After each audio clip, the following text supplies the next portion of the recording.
You. Today I want to talk a bit about Caliban. I think I've neglected this frame enough, and he's said to be getting a buff in the near future. Not sure if that's gonna be on the Dante Unbound update or a bit later. So, one of the main issues with Caliban is that his sentience through Lethal Progeny won't regen his shields if they're depleted, which that's just ended up being what the Archon shards, I think it was the orange one, the topaz, ended up being, and they just died because this sucks. It just sucks to not have your shields regen, and because we're not getting the shield gate and all that good stuff. You guys understand that. So we can actually mitigate that by some means. One is through the use of recharge, shield recharge, and recharge delay mods, and the other one is through the augur set.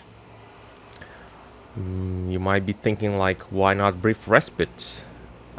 Because brief respite doesn't work with Caliban. If it is intended or not, I'm not sure. Come on, please hit a shot. Okay, that's enough.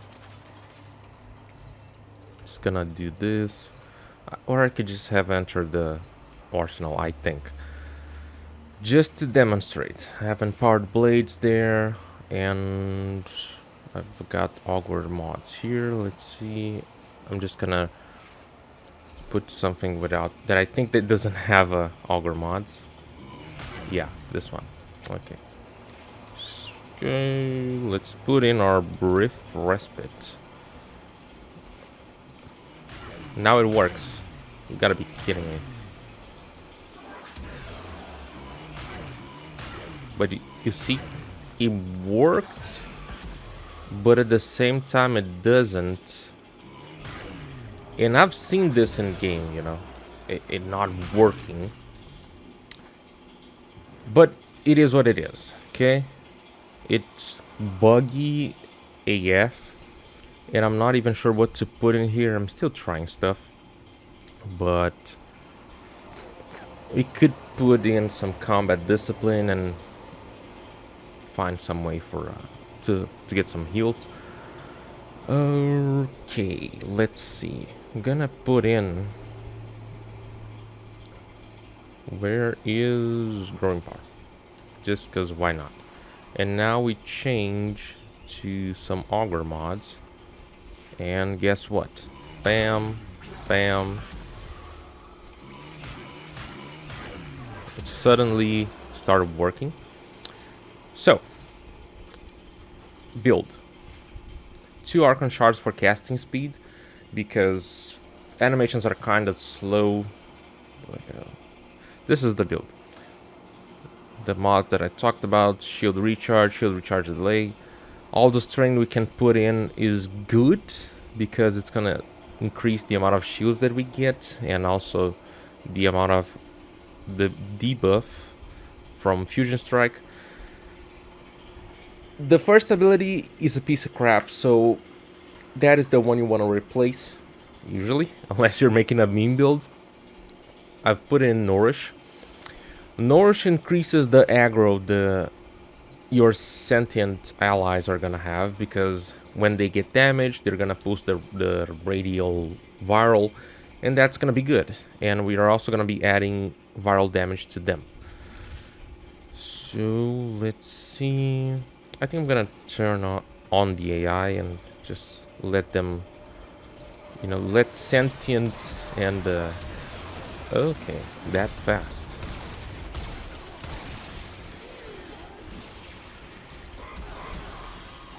I was just gonna say I'm gonna let them kill themselves. So going unprepared, it's not the best idea. Apply that viral and just wait a bit. They are pretty aggroed, and look at the damage. They're actually dealing damage. Of course, armor is a big deal.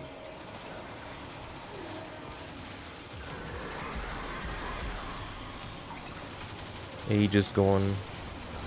Nothing to worry about. The layers of invincibility, let's see. Aegis again. Perfect. Can always use rolling guard and just stay alive. Oh, they're not killing because Nourish went down. Let's see. Okay, I was about to.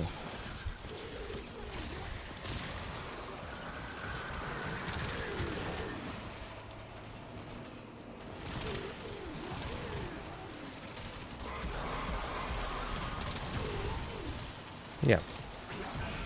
I think that like this we have a good chance of surviving. Might not be the best thing in the world, but I think it's already much better than your average frame that doesn't have any way of getting shields or anything like that, you know. It's slightly better than your base shield gating frame, okay? Oh my god. I think this is a good candidate for, you know, endurance. Because, as I said, it's slightly better than your average shield gating frame, so that is already a big thing. Not only that, but his kit it's pretty good. If you just stop and consider what everything is doing. We have AoE. I'm gonna call it definitive or just final armor strip, because once they touch the area or you happen to hit them with fusion strike, their armor is not coming back.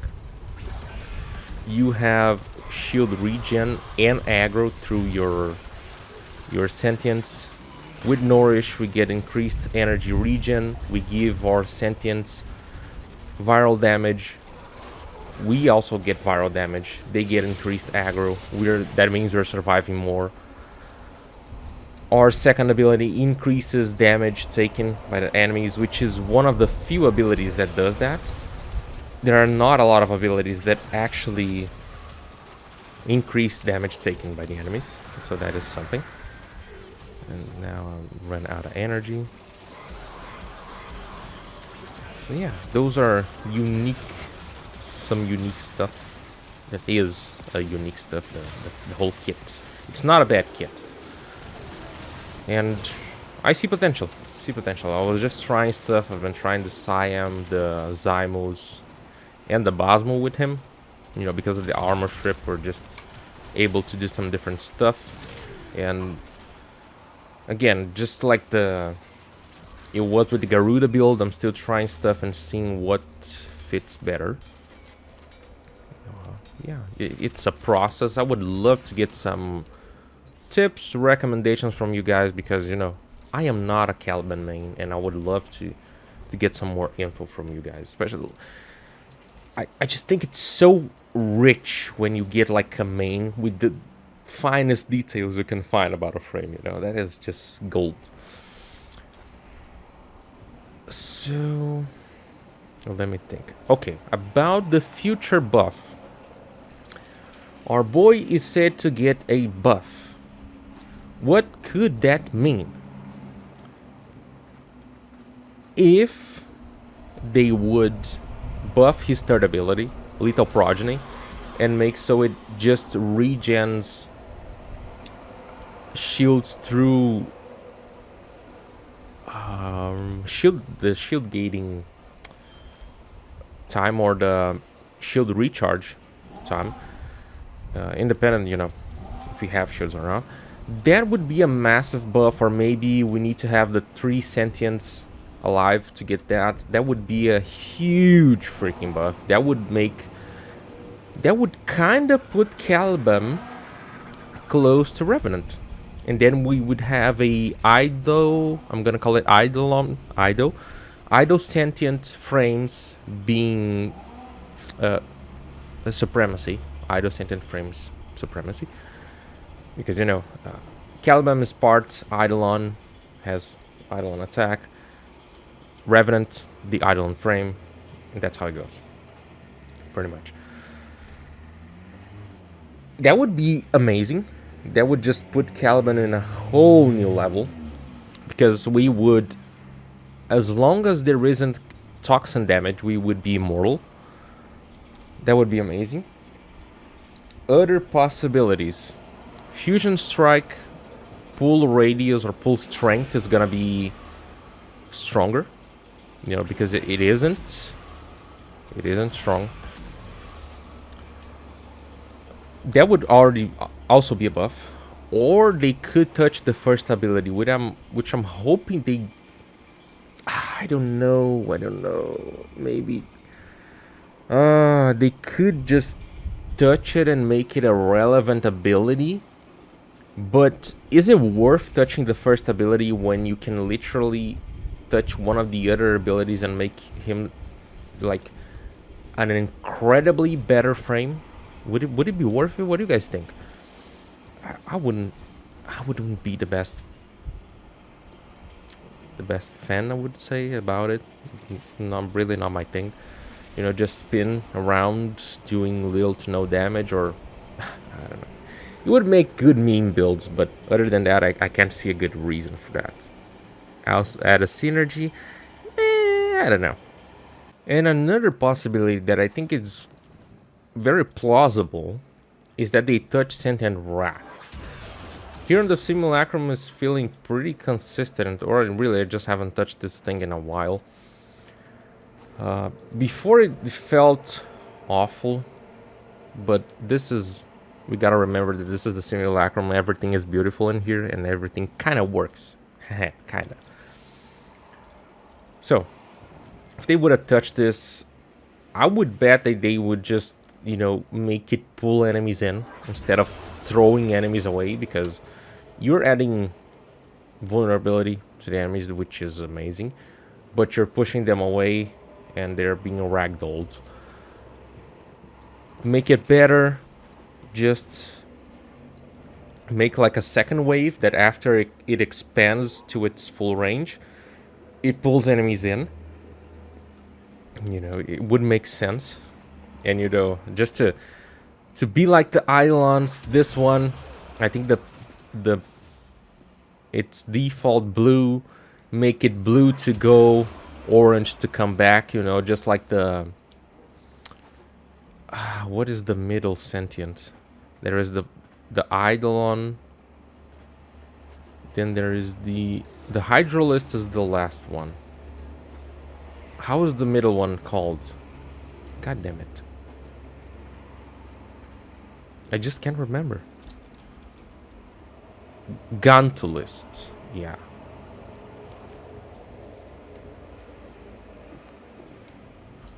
Eidolon. It is just... The normal one is called just Eidolon? It seems like it. Okay. So. Just like the Gantulist, because the Gantulist...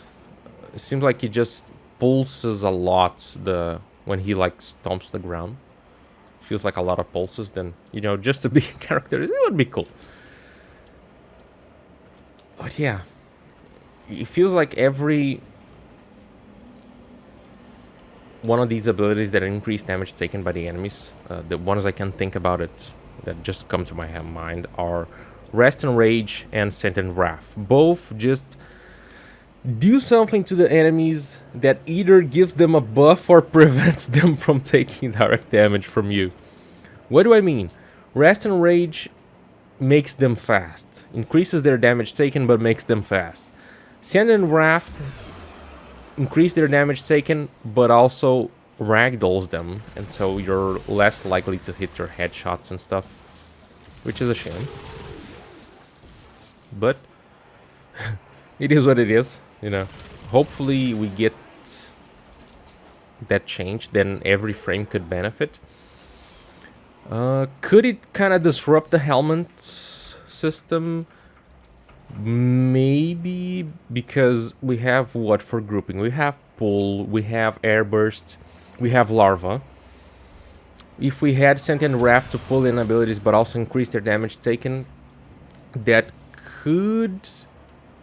I'm gonna say it's gonna be neutral because of the animation time and the whole time that it takes for the ability to just hit the enemies. You know, air burst, pull, and larva are pretty fast. Sentient wrath is slow. So that would be a good point for doing that. Now, out of the things that I think are possibilities to change on the frame that they are actually gonna do or slash might do, I'm gonna say what I would love to see on this frame. I would just love to be able to increase fusion strike damage by a ton. You know, I would really like to just be able to spend all my energy into one fusion strike and just deal like a couple million damage, you know. Because even if you pump it like all the power strength that you can, you're gonna hit and put viral and everything like that. You're gonna get a decent damage, but it's not gonna be anything too crazy. Okay. Yeah, that's what I think about Caliban for now. Let me know what you think about this frame in the comments below. Have you tried different builds with him? Have you ever touched him again? Like tried some shield recharge / delay mods? Have you tried the auger set? Let me know in the comments below. Leave a like, subscribe, and peace.